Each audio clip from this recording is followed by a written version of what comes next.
Net worth can be an intense topic for most people, as a lot of people don't want to feel they are behind in life. Even though we know that we don't have an extremely high net worth as Elon Musk or Jeff Bezos, we often feel that it is easier to compare the average net worth of those the same age as ourselves. Every third year, the Federal Reserve makes a survey where they check the consumer finances in the US. This survey is called SCF and was last made in 2019. We will today go through the results of the survey and share what is the entire average and median net worth across the US and what is it per age group. In the end of the video, we will look at good methods you can use to increase your net worth. My name is Daniel and I'm here to help people with personal finance and show how to start a digital side hustle of your own. If you are interested in improving your personal finance or start a digital side hustle of your own, make sure to subscribe to the channel and hit the like button if this video is helpful. Before beginning to show all the numbers, we think it is a good idea to clarify what net worth is. Net worth is how much you own minus how much you owe. It is basically a calculation of how wealthy you are. Here we need to state that it doesn't have anything to do with income.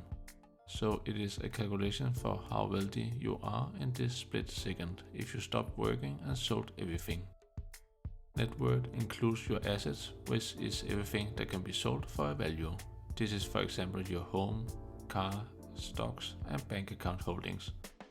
Net worth also includes all your liabilities, which is everything you owe. Can be a mortgage, car loan, student loans and credit card debt. If we make an example of how to calculate net worth, then if we start with your assets to look at what you own, it could for example be that you own a house with a value of $535,000, you own a car which you could sell for $2,000, you have a stock portfolio of $18,000, and in your bank account you have $9,000 in cash. If you then add all these assets together, you have a total of $582,000 in assets. If you then look at all your liabilities, which is everything you owe, this could for example be that you still have $380,000 in mortgage for your house, you have a car loan of $11,000 left on your car, you still haven't paid all of your student debt from college, where you still owe $6,000. At last, you have a small credit card debt of $2,000. If you then add all of your liabilities together, you have a total of $399,000 in liabilities.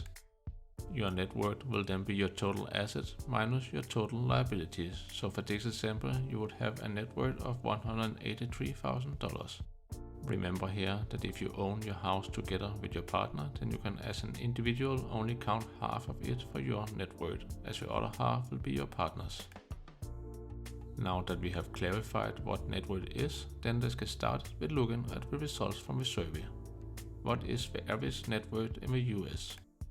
The average net worth in the US is $746,820 for the mean and $121,760 for the median. The reason why the mean is so much higher than the median is because there are a few percentages of people in the US which have a lot more money compared to the others. This makes them pull the mean up.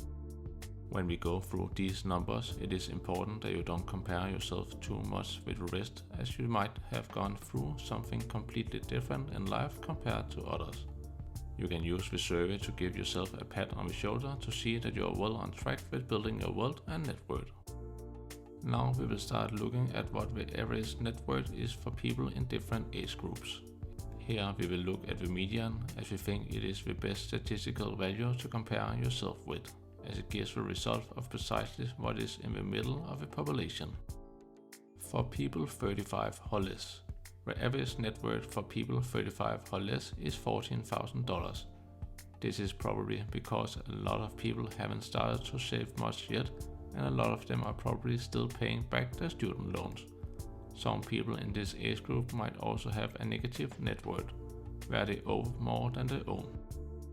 For people between 35 to 44, the average net worth for people between 35 to 44 is $91,110. Here people have started to pay a bit of their mortgage and started to save up more of their income. Most people have probably started to figure out what kind of assets they would like to own at this stage. For people between 45 to 54, where average net worth for people between 45 to 54 is $168,800, where it has increased almost the same amount as the previous group. Here the kids are probably still living at home in the beginning of the age group, and they have started to move out and go to college in the end of the group, where you might have needed to put money aside for their college expenses. For people between 55 to 64, where average net worth for people between 55 to 64 is $213,150. Here people's net worth has started to slow down a bit and might be due to the fact that they would rather start to spend their money now while they are fresh than to wait to spend it in the future where they might not have the same possibilities. For people between 65 to 74, the average net worth for people between 65 to 74 is $266,070. People here will start to go on retirement if not already retired. The net worth here has grown big enough so it can almost sustain itself and grow through compound interest.